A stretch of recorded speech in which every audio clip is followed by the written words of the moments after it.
Bonjour à tous et à toutes, je m'appelle Pauline. Et moi Emma. Nous sommes toutes les deux en Master 2 de Psychologie du Travail, des Organisations et du Personnel à l'Université de Paris, anciennement Paris Descartes. Le but de cette vidéo, c'est de vous présenter dans une première partie le programme de notre Master et la sélection pour y rentrer. Puis Adeline et Stécie vous parleront dans une autre vidéo des stages et des débouchés. Pour être passé par cette étape, on sait que c'est pas forcément facile de s'y retrouver parmi l'ensemble des masters proposés. C'est une étape à laquelle on se pose beaucoup de questions en termes de débouchés, de programmes, d'orientation. Donc on va essayer de répondre au mieux à ces différentes interrogations. Et on insistera aussi sur les points auxquels il faut veiller sur votre dossier de candidature. Du coup, pour commencer, on va répondre à une question un peu générale sur cette spécialisation qui est qu'est-ce qu'un psychologue du travail? Du coup, le psychologue du travail, c'est un psychologue au même titre que le clinicien, le neuropsychologue ou le psychologue social, dans le sens où on va tous obtenir le titre de psychologue.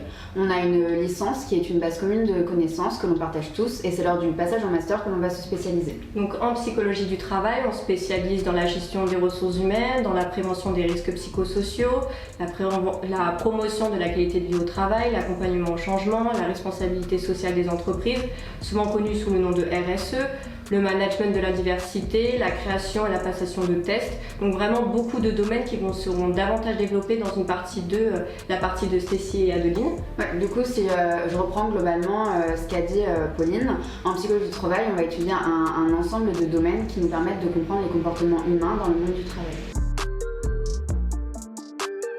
La sélection, c'est vraiment un moment important pour tous les étudiants, quelle que soit la spécialité en psychologie que vous allez décider. Donc cette sélection aujourd'hui, elle se déroule à l'entrée du master, donc c'est-à-dire qu'à la fin de votre licence, vous allez devoir candidater pour entrer en master et c'est généralement assez sélectif quand même. Ouais, en effet, c'est sélectif, du coup on vous conseille de postuler dans différents masters, car généralement pour un master en psychologie du travail, il y a entre 20 et 40 places maximum. Dans le nôtre, il y a entre 25 et 30 places, mais l'année dernière, lors de notre M1, on était exceptionnellement à 35 places, mais c'est très rare. Du coup, on vous conseille de tenter votre chance dans tous les masters qui vous intéressent. Dans la plupart des universités, il y a au moins un master de psychologie du travail. Sur Paris, il y a Descartes, Nanterre et Paris 8. De mon côté, j'ai été sélectionnée alors que je venais de l'Université catholique de Lille et Pauline de Paris-Nanterre, donc tout est possible. Donc concrètement, pour passer cette sélection, vous allez devoir monter un dossier de candidature. Donc dans ce dossier, il y a plusieurs pièces qui vont être examinées. Les résultats de licence, votre projet professionnel, votre lettre de motivation, votre CV, un résumé de stage, un résumé de TER qui est le travail encadré de recherche. Donc tous ces éléments, ça demande beaucoup de temps, d'implication, de réflexion et c'est pas forcément facile de matérialiser sa motivation donc par des mots. Alors débutez le dossier le plus en amont possible pour ne pas être dépassé par les deadlines qui arrivent plutôt vite. Du coup, on va vous détailler ce qui est attendu concrètement dans ce dossier de candidature. Dans un premier temps, vos résultats de licence, c'est sûrement le critère le plus important de la sélection, surtout les résultats obtenus dans les enseignements en lien avec le master que vous visez. Pour Descartes, par exemple, ils vont prêter une attention particulière aux notes de statistiques, de psychométrie et des enseignements en lien avec la psychologie du travail. Personnellement, j'avais 17 de moyenne en licence 3, Pauline avait 15 de moyenne. Pour les internes, je pense que ça peut être un peu plus souple. Adeline et Stécie qui vous parleront dans la prochaine vidéo avec 14 et 10 de moyenne respectivement. Donc vous avez peut-être déjà entendu que quand on a moins de chances d'être reçu lorsqu'on vient d'un master, on n'a pas forcément fait sa licence. On dirait que c'est vrai et faux, ça dépend des cas. Souvent, il n'y a pas plus de place pour les internes que pour les externes, donc en ce sens c'est faux, mais par contre, si vous avez réussi à vous démarquer pendant la licence, au sein de votre université, auprès de vos professeurs, avec vos projets, vos notes, alors c'est vrai, vous aurez davantage de chances d'être retenu dans votre université. Deuxième élément important, au-delà des notes, presque aussi important, ça va être la lettre de motivation et le projet professionnel. Dans ces éléments, c'est la cohérence de votre parcours qui sera examinée. Donc dans la cohérence, on va entendre par exemple le lien vraiment entre le master que vous visez et le choix des matières de spécialisation lors de votre licence, les stages que vous avez pu faire ainsi que toutes les expériences personnelles ou professionnelles que vous avez pu faire en annexe qui doivent vraiment vous permettre de justifier votre intérêt pour le master que vous visez. Par exemple, moi j'avais en licence 3 à l'Université catholique de Lille le choix entre plusieurs parcours, neuro, clinique ou travail, et j'ai choisi le parcours travail et santé avec les matières les plus proches du master que je visais. Si vous avez la possibilité de faire ça, c'est vraiment bien car ça montre que c'est un choix réfléchi depuis la licence et non pas par exemple par dépit au moment des sélections parce que vous savez que ça va être compliqué de rentrer en clinique et donc que c'est un plan B. Pareil, comme Emma, lors de ma licence 3, j'ai pris aussi un parcours spécialisé en travail. On a également fait toutes les deux un stage en RH qui a vraiment pu nous permettre d'appuyer notre candidature. Après, avec le contexte du Covid, donc pour 2020-2021, je pense qu'ils vont être peut-être moins regardants sur vos stages, mais vraiment l'important qu'il faut que vous reteniez, c'est vraiment de lier le parcours de votre master avec l'ensemble des matières, par exemple, que vous avez suivies lors de votre licence. Il faut vraiment qu'il y ait un lien, cette cohérence qu'on retrouve. Du coup, pour le projet professionnel, là où vous allez exposer cette cohérence, c'est 1 à 2 pages sur l'université. C'est là où vous expliquez là où vous en êtes aujourd'hui, ce que vous voulez faire par la suite, quel métier ou spécialisation. Mais Stécie et Adéline reviendront là-dessus. Prenez en compte que ce projet professionnel n'est pas figé, ça peut être une vague idée de ce qui pourrait vous plaire. Les personnes qui vous lisent savent que ça peut évoluer. Le master est aussi là pour créer ce cheminement et faire évoluer ce projet à travers les enseignements, les stages et les rencontres avec des professionnels. Pour la lettre de motivation, elle est plus courte qu'un projet professionnel, donc c'est souvent 1 page, mais ça peut varier selon l'université. Cette lettre de motivation, comme son nom l'indique, ça doit refléter votre motivation à rejoindre le master. Vous devez expliquer pourquoi ce master plus qu'un autre, ce qu'il vous apportera comme connaissance, comment il va vous permettre d'atteindre vos objectifs professionnels. Petit conseil, adaptez cette lettre de motivation, commencez déjà à vous adresser aux responsables directement du master, adaptez le programme proposé, notamment en nommant certaines matières. N'hésitez pas aussi à dire ce que vous pourrez vous apporter à votre promo, par exemple avoir été délégué en licence ou autres petites expériences qui sont des plus dans une vie de master. Et du coup, par rapport à ce projet professionnel et cette lettre de motivation, Descartes demande les 2 éléments séparément, mais certaines universités ne demandent qu'une lettre de motivation. Dans ce cas, vous pouvez confondre les deux, dans le sens où vous pouvez expliquer votre projet professionnel et votre motivation à rejoindre ce master par rapport à ce qu'il vous apportera, mais dans un même document. Enfin, vous allez devoir faire 2 résumés, donc souvent d'1 page. Ça va être un résumé de votre stage et un résumé de votre mémoire. Ça va pas être les premiers critères de sélection car tout le monde n'a pas forcément l'opportunité de faire un stage ou un mémoire lors de sa licence, mais ce sont des vrais plus dans votre dossier. Donc si vous l'avez fait, n'hésitez pas à les mettre, ça vous permettra de vous démarquer auprès des jurys. Et donc, premier résumé, ça va être le résumé du mémoire ou du TER, donc travail encadré de recherche.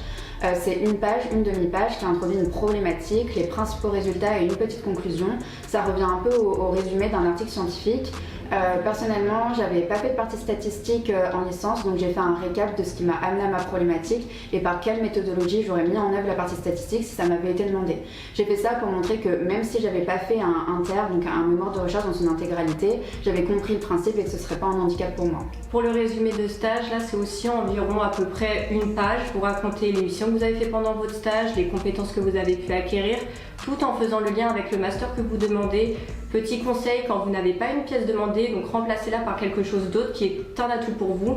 Par exemple, si vous n'avez pas fait de stage, remplacez ce résumé de stage par un résumé d'une activité bénévole que vous avez faite et ce qu'elle peut vous apporter, par exemple en tant que futur psychologue. Pareil, si vous n'avez pas fait de mémoire, vous pouvez présenter un travail personnel en lien avec la psychologie du travail. Vraiment, c'est possible, c'est libre à vous. Du coup, maintenant qu'on vous a présenté l'ensemble du dossier de candidature, il s'agit de déterminer pour quel master vous voulez consacrer du temps à le construire. On ne peut pas faire le tour de tous les masters de psychologie du travail, mais on peut au moins bien vous présenter celui qu'on connaît. Donc c'est le master de psychologie sociale du travail et des organisations de l'Université de Paris, Paris Descartes. Et nous, on est dans la mention parcours psychologie du travail des organisations et du personnel, appelé TOP, donc TOP. Donc ce master top, donc on va avoir un master 1 et un master 2. Le master 1 est plus théorique, il est vraiment axé sur la recherche. On a beaucoup de statistiques, de psychométrie, de méthodologie de la recherche ou encore l'evidence-based management qui revient en fait à étudier comment utiliser de la recherche pour améliorer les pratiques en entreprise.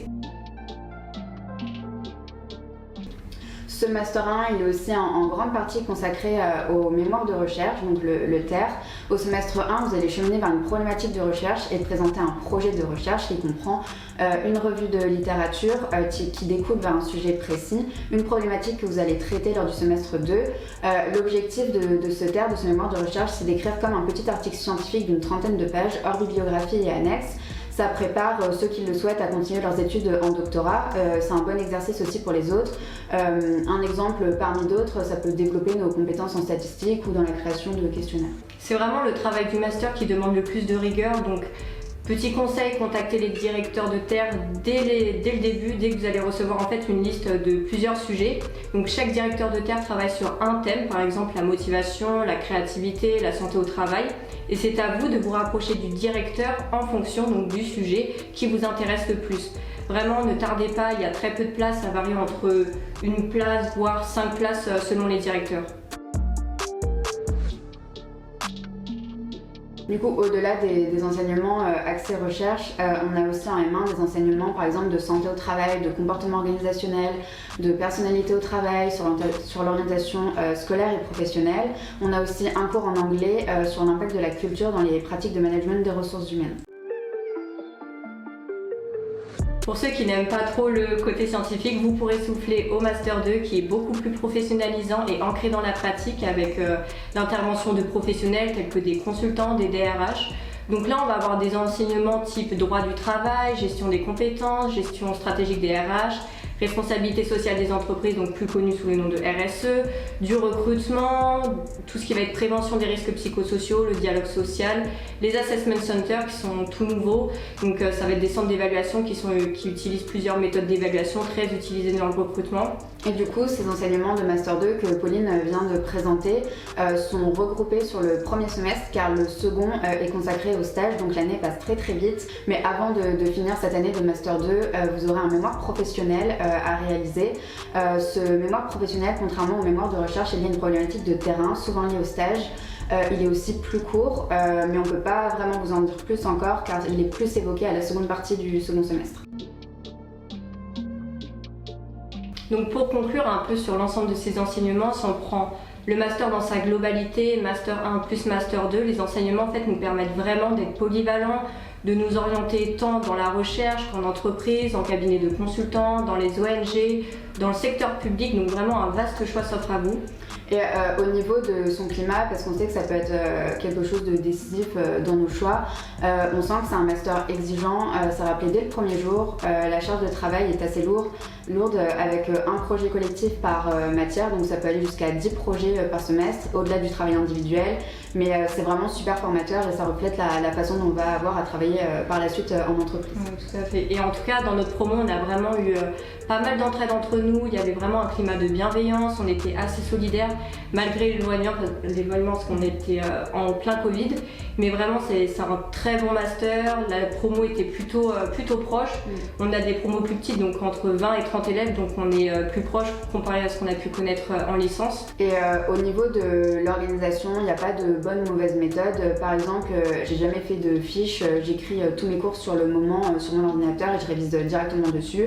Pauline au contraire va écrire sur l'ordinateur et va tout ficher par la suite. Et il y en a d'autres encore dans notre promo qui écrivaient tous leurs cours directement à la main. Donc il faut vraiment que vous trouviez votre méthode, il n'y a pas une méthode plus qu'une autre qui marche. Donc c'est vraiment un master qui demande vraiment un travail quotidien, une bonne organisation. Donc il faut savoir bien tout préparer en amont des projets pour ne pas se laisser noyer par la charge de travail. Je pense qu'on a fait un bon tour des deux thèmes que l'on souhaitait aborder avec vous, donc la sélection et le programme. Je ne sais pas ce que tu en penses. Oui, je suis assez d'accord, mais surtout s'il y a des questions qui persistent auxquelles on n'a pas forcément répondu, mettez des commentaires et on prendra le temps d'y répondre. N'hésitez pas à suivre la partie 2 de cette vidéo dans laquelle Adeline et Stécie présentent les stages et les débouchés pour avoir une idée la plus concrète possible des différents terrains sur lesquels nous sommes amenés à travailler. Et pour finir, n'hésitez pas à vous abonner à la chaîne MindConsult grâce à qui toutes les vidéos sont possibles.